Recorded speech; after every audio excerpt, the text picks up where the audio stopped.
us a bit about your own journey as a feminist. Well, I came to it late, I would have to say. It wasn't something that I really had any consciousness around.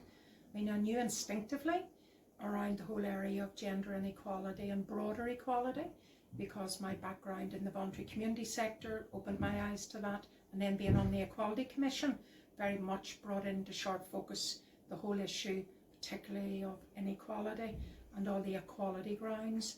It took me to come to WRDA to really understand the need to have a feminist perspective on things, and I suppose I learnt from the people you're going to be talking to as part of the 40 years anniversary. They educated me, informed me, and gave me a really good grounding in feminism and the importance of it. And I haven't looked back since. And it took that experience and it took that opportunity for me to really get it. And I've been very grateful, particularly to fellow board members and directors who really give me a strong sense of how important it is. We're good stewards and guardians of WRDA with that feminist perspective, and how important it is that we remain.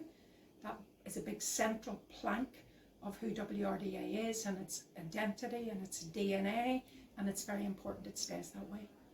How do you feel then that the feminist movement in Northern Ireland has changed over the course of WRDA's lifetime, over the last 40 years? Feminism isn't linear.